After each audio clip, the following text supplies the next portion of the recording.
press the bell icon on the YouTube app and never miss a... सभी को जय हिंद दोस्तों, आप सभी का हार्दिक स्वागत है। तो आज हमारे साथ जम्मू कश्मीर से एक खास मेहमान है, भारतीय जनता युवा मोर्चा की vice president doctor Hinja Meghi. Ma'am, आपका बहुत बहुत स्वागत है। कैसी हैं आप? धन्यवाद आपका। मैं ठीक हूँ और आशा करती हूँ कि आप भी अच्छे होंगे। जी मैम, बहुत बढ़िया, बहुत बहुत शुक्रिया आपका, धन्यवाद आपका कि आपने हमारे चैनल के लिए टाइम निकाला। तो मैम, स्टार्ट करते हैं आज का कॉन्वर्सेशन। जी। तो मैम, जैसे कि आप जानते हैं कि 2024 में लोकसभा के इलेक्शंस आने वाले हैं और प्रधानमंत्री मोदी जी तीसरी बार फिर से प्रधानमंत्री पद के जो है उम्मीदवार होंगे, भारतीय जनता पार्टी का चेहरा होंगे। तो मेरा आपसे ये सवाल है कि जनता क्यों बीजेपी को वोट दे और बीजेपी क्यों बाकी पार्टियों से अलग है? जब वोटर वोट देने जाता है तो वो ये दिमाग में क्या रखे कि वो बीजेपी को वोट दे? आपका बहुत अच्छा सवाल है और मैं ये मानती हूँ कि आपके सवाल में ही जवाब है। आपने कहा बीजेपी क्यों अलग है। Yes, BJP party with a difference है। बीजेपी एक एक ऐसी पार्टी है, भाजपा एक ऐसी पार्टी है, राजनीतिक पार्टी है जो पहली बार परिवारवाद में नहीं, विकासवाद में विश्वास रखती है और ये सब जानते हैं। बीजेपी में नूतनता और आधुनिकता दोनों पर ही बहुत महत्व दिया जाता है। ये भी लोग भली भांति जानते हैं, इसलिए इसको पार्टी विद अ डिफरेंस भी कहा जाता है और ये बाकी अन्य राजनीतिक पार्टियों से बिल्कुल अलग है। और आपकी बात बिल्कुल सत्य है कि आने वाले जो चुनाव आने वाले हैं उसमें लोगों को जो है वो भारतीय जनता पार्टी पर उनका विश्वास जो है वो बहुत दृढ़ है और उनको ऐसा लगता है कि यही एक पार्टी है जो मूलतः आम जनता के साथ जुड़ी हुई है, जो लोगों के साथ, जो हर वर्ग के साथ जुड़ी हुई है, चाहे वो युवा वर्ग हो, चाहे वो औरतों की, महिलाओं की सशक्तिकरण की बात हो, महिलाओं के बारे में सोचना, महिलाओं की छोटी छोटी जरूरतों के बारे में सोचना, ये कौन राजनीतिक पार्टी सोचती है? ऐसी मुझे नहीं लगता कि इससे पहले इतनी सरकारें आई, इतनी सारी पार्टीज आई, उन्होंने महिलाओं के बारे में, युवाओं के बारे में, गरीब पिछड़े वर्गों के बारे में, या वो लोग जिन्हें आज तक अपने अधिकारों से वंचित रखा गया उनके बारे में सोचा। तो इस तरह की सोच रखना, इस तरह की तरक्की भरी सोच रखना जो भारत के लिए बहुत ही आवश्यक है, वो मुझे लगता है कि सिर्फ भारतीय जनता पार्टी ही कर सकती है, क्योंकि यही ऐसी पार्टी है।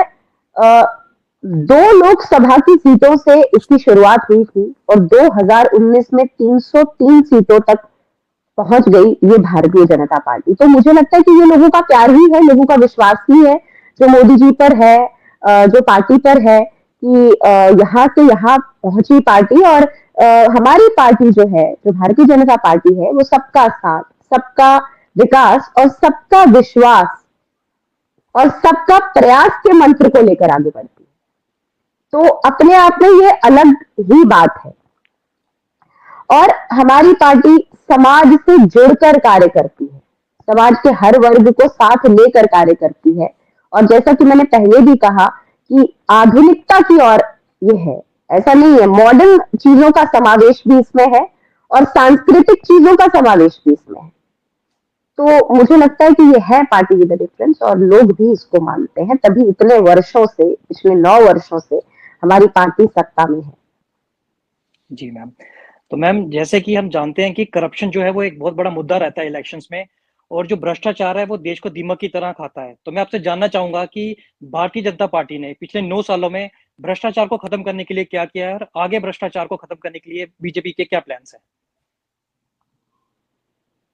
देखिए, आप भ्रष्टाचार की बात करते हैं तो देश की जनता आज देख रही है कि पहले की जितनी भी सरकारें रही, उन्होंने भ्रष्टाचार के खिलाफ कार्रवाई करने के नाम पर सिर्फ खाना पूर्ति की है। ये सबको भली भांति पता है।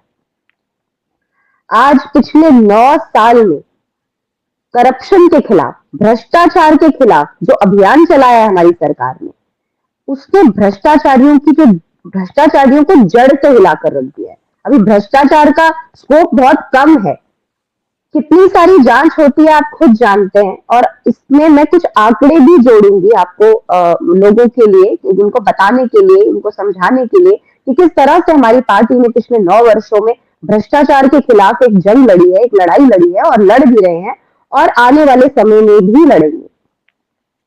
मैं आपको कुछ आंकड़े बताना चाहती हूँ।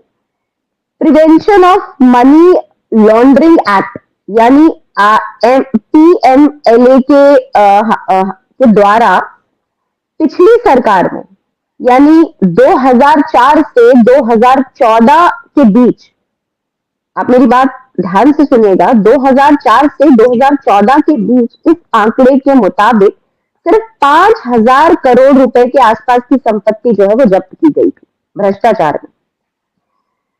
परंतु इस एक्ट के तहत पिछले 9 वर्षों में भाजपा सरकार के अंतर्गत ये संपत्ति बढ़कर 1,10,000 करोड़ रुपए से ज्यादा की संपत्ति जो है वो जब्त की गई है। तो आप खुद ही अंदाजा लगा सकते हैं कि किस प्रकार से, किन नीतियों को अपनाकर किस तरह से भ्रष्टाचार को जो है वो कम करने का प्रयास एक भारतीय जनता पार्टी ने किया है।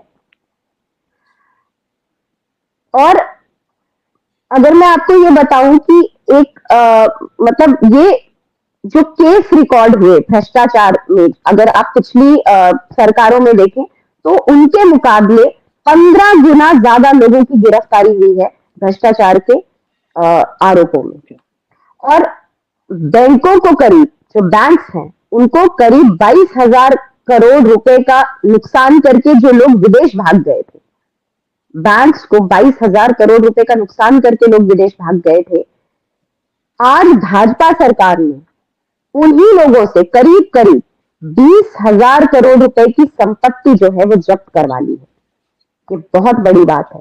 ये करवाना एक किसी पार्टी के बस में नहीं है। अगर आप पिछली सरकारों का आंकड़ा भी आप देख सकते हैं, ये मैं आपको अपनी सरकार का आंकड़ा भी बता रही हूँ और पिछली सरकार का आंकड़ा भी आपको बता रही हूँ। और प्रिवेंशन ऑफ करप्शन एक्ट जो है, जो प्रिवेंशन ऑफ करप्शन एक्ट है, इसके तहत पिछले 9 वर्षों में सीबीआई ने लगभग 5,000 केस दर्ज किए हैं। और बीजेपी सरकार ने भ्रष्टाचार के आरोपियों के खिलाफ जो नियम बनाए हैं और उन नियमों को निभाकर भी बताया है, और जो भी कर्मचारी या जो भी इंसान इसमें दोषी पाया गया है, ऐसे लोगों को जबरन रिटायर भी किया गया है और उन्हें उनके घर भेज दिया गया है, या फिर उनके खिलाफ जो है वो कार्रवाई की गई है, कानूनी कार्रवाई भी हुई है। तो ये सब हमारी भारतीय जनता पार्टी में पिछले 9 वर्षों में भ्रष्टाचार के खिलाफ के कुछ आंकड़े थे जो मैंने आपको बताया, या जनता को मैं बताना चाहती हूँ कि इस तरह की चीजें जो है वो हुई है, और बीजेपी सरकार में भ्रष्टाचारियों के लिए कोई स्थान नहीं है। जी। तो इसलिए आज जनता खुश है कि अगर किसी डिपार्टमेंट में या किसी जगह पर भ्रष्टाचार होता है तो उस पर कार्रवाई भी होती है, उस पर उन्हें जो भी कानूनी दाव पेच उस पर होने चाहिए वो उसमें होते हैं।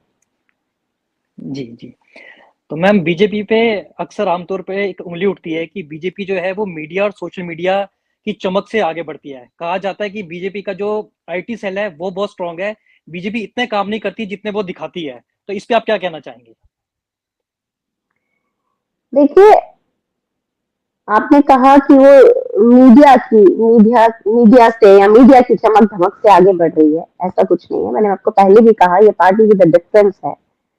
भाजपा ऐसी पार्टी नहीं है जो अखबारों से, टीवी स्क्रीन से या ट्विटर वगैरह की चमक से पैदा हुई है। जब ये चमकी तो फिर सारा मीडिया, हर चीज जो है वो भारतीय जनता पार्टी की तरफ उसका झुकाव हुआ। ऐसा नहीं है कि पहले मीडिया नहीं था, पहले भी मीडिया था, प्रिंट मीडिया भी था, सब कुछ था, लेकिन भारतीय जनता पार्टी ऐसी पार्टी नहीं है कि जो सिर्फ इसकी चमक से आगे बढ़ी है। आज हमारे प्रधानमंत्री नरेंद्र भाई मोदी जी, श्री नरेंद्र भाई मोदी जी 2 बार प्रधानमंत्री बन गए, और लोग उनसे कई लोग उनसे सवाल भी करते हैं कि आप इस तरह दौड़ते क्यों रहते हैं, अब आप प्रधानमंत्री बन गए, आपको कार्य करने की क्या आवश्यकता है, सिर्फ मीडिया में बता दीजिए हाँ मीडिया में चल रहा है। ऐसा नहीं है। बीजेपी जो भारतीय जनता पार्टी है उसका प्रत्येक कार्यकर्ता इतना सक्षम है और हमारे मोदी जी की नीतियां इतनी सक्षम है कि मुझे नहीं लगता कि हमें सिर्फ मीडिया की चमक धमक से ही पार्टी आगे बढ़ रही है। पार्टी के अपने सिद्धांत हैं, पार्टी में अच्छे कार्य होते हैं, पार्टी आधुनिकता की ओर है, इसलिए लोग उसे पसंद करते हैं। पूरे विश्व की सबसे बड़ी पार्टी है ये और विश्व भर में हमारी पार्टी का, हमारे अगर भारत का डंका बजता है मोदी जी के कारण बजता है। विश्व का मीडिया नहीं आता है, विश्व का मीडिया खुद आता है मोदी जी को कवर करने। अगर आप इस चीज को देखेंगे तो मुझे नहीं लगता कि भारतीय जनता पार्टी जो है वो मीडिया पर आधारित पार्टी है या ट्विटर हैंडल पर आधारित पार्टी है। भारतीय जनता पार्टी एक ऐसी पार्टी है जिसके खिलाफ कितनी सारी विदेशी ताकतें भी लगी हैं और देश के अंदर भी बहुत ऐसे लोग हैं जो उसको तोड़ने की कोशिश कर रहे हैं, जो नहीं चाहते कि देश का उद्धार हो, क्योंकि ये एक ऐसी पार्टी है जो सिर्फ देश के उद्धार के बारे में सोचती है, देश की प्रगति के बारे में सोचती है, आने वाले सुनहरे काल के बारे में सोचती है, स्वर्णिम काल की हम चेष्टा करते हैं। वो ये पार्टी ऐसा सोचती है, इसलिए ये पार्टी जो है इसकी इतनी चमक धमक है। आप कहें तो मीडिया का रोल होता है, मैं बिल्कुल मानती हूँ, सोशल मीडिया का रोल भी होता है, मीडिया का रोल भी होता है, पर मीडिया भी वहीं जाता है जहाँ पे आप वो तरक्की देखता है, जहाँ पे लोगों का प्यार देखता है, जहाँ पे लोगों का विश्वास देखता है। जी बहुत बहुत धन्यवाद। तो मैम एक सवाल ये बनता है कि कई बार बीजेपी पे भेदभाव के आरोप लगते हैं और ये माना जाता है कि बीजेपी जो है वो एक काफी कठोर पार्टी है, तो इस पे आप क्या कहना चाहेंगे? इसमें मैं आपको छोटी सी एग्जाम्पल देके समझाऊंगी। आप सनातनी हैं हम और हम अपनी भारतवर्ष में हमारी संस्कृति बहुत पुरानी है और हनुमान जी को मुझे लगता है सब जानते हैं। तो जो हनुमान जी थे, जब राक्षसों का सामना उनको करना पड़ा तो वो भी कठोर बने। अगर आप उसको कठोरता कहते हैं तो हाँ, हमारी पार्टी कठोर है, हमारी पार्टी कठोर है। आज भारत समंदर जैसी विशाल चुनौतियों को पार कर रहा है, उनका मुकाबला करने में सक्षम है, तो पार्टी कठोर है, इसीलिए ऐसा है। पार्टी कठोर है भ्रष्टाचार के खिलाफ, पार्टी कठोर है परिवारवाद के खिलाफ, पार्टी कठोर है भाई भतीजा वाद के खिलाफ। हमारा जो एटीट्यूड है पार्टी का, कैन डू एटीट्यूड है, वी कैन डू इट, हमारा ये एटीट्यूड है हमारी पार्टी का। तो अगर आप उसको कठोरता कहेंगे तो हाँ, उसके लिए कठोर होना पड़ता है। अगर आप ये समझे हमें ये कार्य करना है, हमें अपने देश का उद्धार करना है, तो हमें ये कठोरता अपनानी होगी, उसके लिए कठोर तो बनना ही पड़ता है।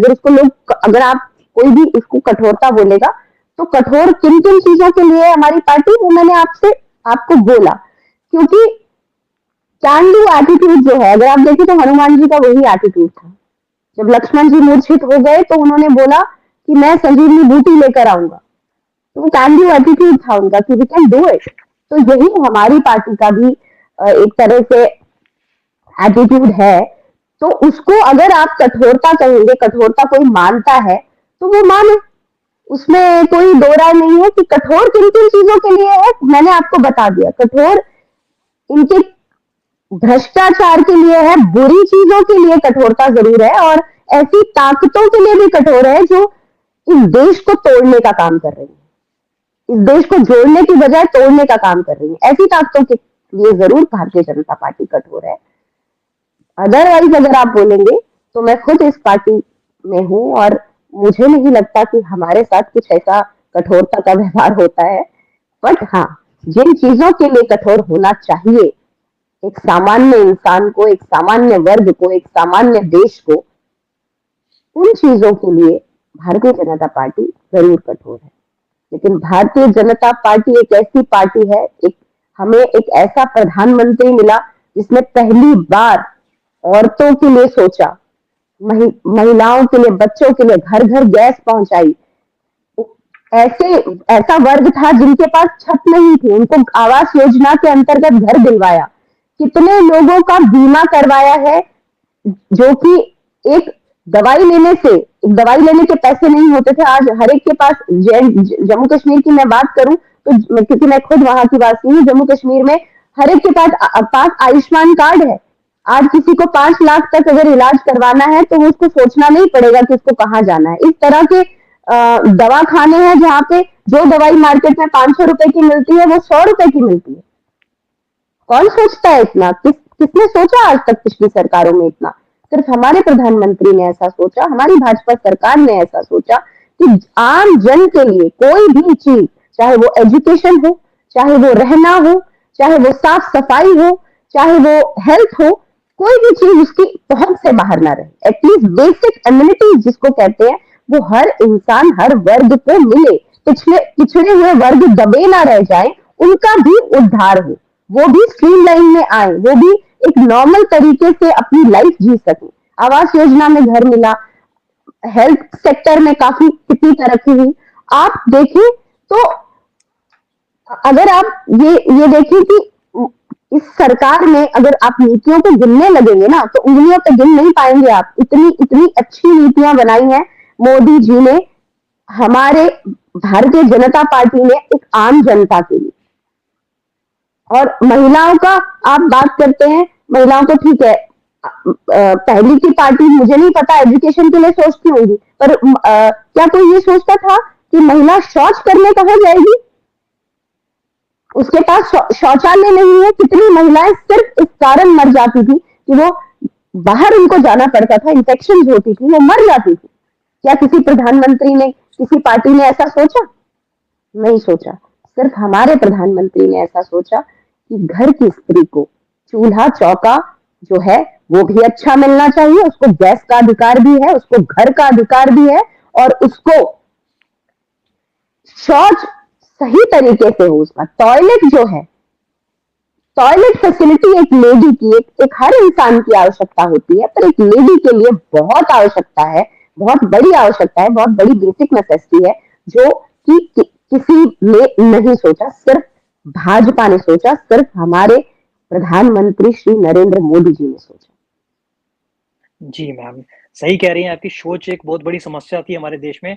और हमने देखा कि 2014 के बाद हमारे देश में जो जिसे टॉयलेट बोले, शौच बोले, तो काफी तेजी से हमारे देश ने उस तरफ ग्रोथ की और काफी जगह टॉयलेट बनाए गए। पब्लिक टॉयलेट भी आजकल हम देखते हैं कि काफी आम हो गए हैं। तो मैम मैं आपसे जानना चाहूंगा कि 2014 के बाद जो आपने बदलाव हम देखते हैं कि हमारे देश में बदलाव आया, तो आप इसको भारत की नजरों से हमें कैसे समझा सकती हैं कि क्या बदलाव आया हमारे देश में? देखिए 2014 में जो हुआ वह केवल सत्ता परिवर्तन नहीं था। 2014 में भारत के लोगों ने एक पुनर्जागरण का शंखनाद किया। 2014 के बाद का भारत और 2014 के पहले के भारत में बहुत अंतर आया। सन 47 में अंग्रेज तो चले गए, लेकिन जनता को गुलाम रखने की जो मानसिकता थी ना, वो कुछ लोगों के जहन में बोकर गए थे। तो वो मानसिकता जो थी वो बदल ही नहीं पा रही थी इतने सालों से। पर 2014 के बाद जब भाजपा सरकार आई तो देश में ऐसा वर्ग जो कभी फूला फला नहीं, जो कभी आगे बढ़ा नहीं, उसके बारे में बात हुई। उस वर्ग को भी ऊपर उठाया गया और हमारा ऐसा सिनेरियो बन गया 2014 के बाद कि तरक्की के रास्ते जो हैं वो रुके नहीं, तरक्की के रास्ते पर ही चली है सरकार। अगर आप देखेंगे 2014 के बाद तो कितनी तरक्की हुई है। दशकों से हिंसा में जूझ रहे जम्मू कश्मीर और नॉर्थ ईस्ट में शांति का सूरज उगेगा, ऐसा कभी किसी ने सोचा था? जहां पत्थरबाजी होती थी वहां कभी पत्थरबाजी नहीं होगी, ऐसा किसी ने सोचा था? 370 जो आर्टिकल है वो इतिहास हो जाएगा, ऐसा कभी किसी ने सोचा था? ये 2014 के बाद हुआ है। ये 2014 के बाद हुआ है कि आज जो आतंकवादी है, जो आतंकवाद है, वो बौखला गया है। उनको आतंक फैलाने का मौका नहीं मिल पा रहा है। सर्जिकल स्ट्राइक की आप बात कर लीजिए, तो इस तरह के कारनामे 2014 के बाद ही हुए, ऐसा पहले नहीं होता था। तो ऐसे लोगों की मानसिकता जो है, अभी अगर कोई मुझे ये भी आप बोल सकते हैं कि नहीं अभी भी तो जो है वो कहीं ना कहीं कुछ ना कुछ हो जाता है, तो वो ऐसे लोग जब अशांति फैलाना चाहते हैं, जब वो देखते हैं कि कश्मीर शांत है, नॉर्थ ईस्ट शांत है, तो उनकी बौखलाहट होती है। तो वो बौखलाहट में आकर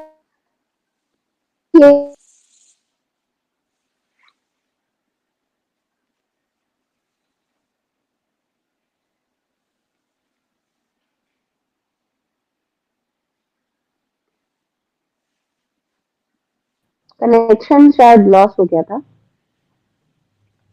जी मैम, शायद आपका नेट चला गया था। हाँ, नेट चला गया था। तो मैं ये कह रही थी कि जो अशांति फैलाना चाहते हैं, ऐसे लोगों की मानसिकता जब जब कहीं ना कहीं हर्ट होती है, जब ऐसे लोगों का कारनामे पूरे नहीं होते हैं, तो बौखलाहट में आकर वो इस तरह की एक दो अच्छी हरकतें कर देते हैं। लेकिन आप बोले कि 2014 से पहले का मंजर अगर आप याद करें, आज हमारे जम्मू कश्मीर में इतना टूरिस्ट है, टूरिस्ट जो है वो लगातार बढ़ता जा रहा है। तो वो 2014 के बाद ही हुआ है, क्योंकि आतंकवाद का खात्मा जो है वो हो रहा है, इसलिए ऐसा हो रहा है। जीएसटी लागू होने के बाद से किसी एक वित्तीय वर्ष में 18 लाख करोड़ रुपए जो है कलेक्शन का रिकॉर्ड बनाया। अभूतपूर्व बताइए। इस दौरान देश के जो टैक्स पेयर हैं, उन्होंने भी 16 लाख करोड़ रुपए अधिक टैक्स देकर रिकॉर्ड बनाया है। ये 2014 के बाद ही हुआ है। देश में कोयला उत्पादन जो है कि पुराने सारे रिकॉर्ड टूटे हैं, ये 2014 के बाद ही हुआ है। मैं आपको वो बातें बता रही हूँ जो वाकई इस देश में हुई है, वो आंकड़े बता रही हूँ आपको मैं। 2014 के बाद की बात की है आपने, 2014 के बाद के भारत की बात की है आपने, तो मैं वही भारत आपको दिखा रही हूँ कि 2014 के बाद का भारत कैसा है। देश में स्टील उत्पादन में भी जो है पुराने सारे रिकॉर्ड टूटे हैं 2014 के बाद। पहली बार 16,000 करोड़ रुपए का डिफेंस एक्सपोर्ट हुआ है 2014 के बाद। हाल HAL जो है ये रिकॉर्ड रेवेन्यू जनरेट किया है। मोबाइल फोन प्रोडक्शन और मोबाइल एक्सपोर्ट का भी नया रिकॉर्ड बना है 2014 के बाद। एक साल में 6,000 किलोमीटर रेल ट्रैक का इलेक्ट्रिफिकेशन हुआ है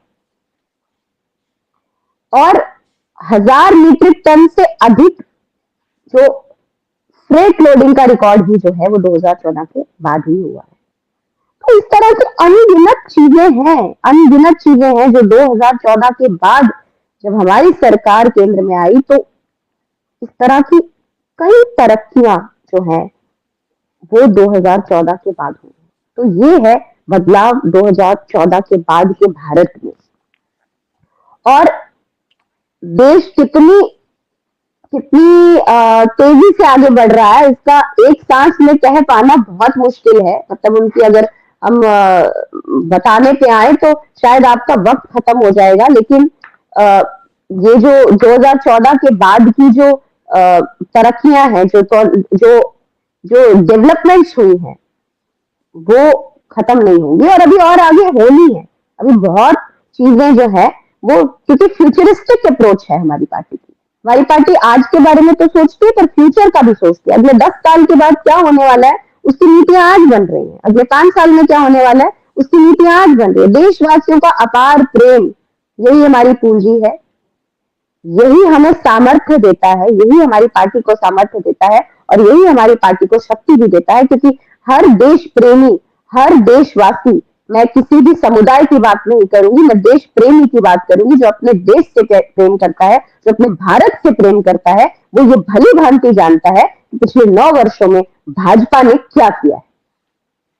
और उससे पहले के आंकड़े भी मैंने आपको गिना दिए कि उससे पहले भी क्या हुआ। और मैं ये कामना भी करती हूँ और भगवान से प्रार्थना भी करती हूँ कि देशवासियों के आशीर्वाद से इसी तरह हमारी पार्टी आगे बढ़ती रहे और लोग भी उसमें पूरा पूरा अपना साथ दें हमारे को, ताकि उनके साथ से, उनके विश्वास से हमारा देश हम जो है वो एक अलग ही मुकाम पर हो। जय हिंद, जय भारत। जी, जय हिंद मैम। हम सब यही आशा करते हैं कि हमारा देश ऐसे ही प्रगति करे और दोबारा से एक बार सोने की चिड़िया बन के उभरे। तो वैसे तो बिज़ी आप रहते हैं, आपने हमारे लिए वक़्त निकाला, इसके लिए बहुत-बहुत धन्यवाद। बहुत बहुत शुक्रिया आपका। आपने एक बहुत ही अच्छा टॉपिक चुना बात करने के लिए, डिस्कशन के लिए, कि मतलब मुझे लगता है कि इससे बहुत सारे लोगों को समझ में आएगा, जो लोग दिन रात सवाल पूछते हैं कि भारतीय जनता पार्टी ने क्या किया। अगर कोई सवाल ऐसा पूछता है, वैसे मुझे नहीं लगता कि लोग ऐसा सवाल पूछते हैं, पर अगर कोई पूछता भी है तो उनको इसका जवाब भली भांति मिल गया होगा कि क्या हमारी पार्टी कर रही है और क्या फ्यूचर में जो है उनकी अप्रोच होगी। जी, धन्यवाद मैम। धन्यवाद। जय हिंद। जय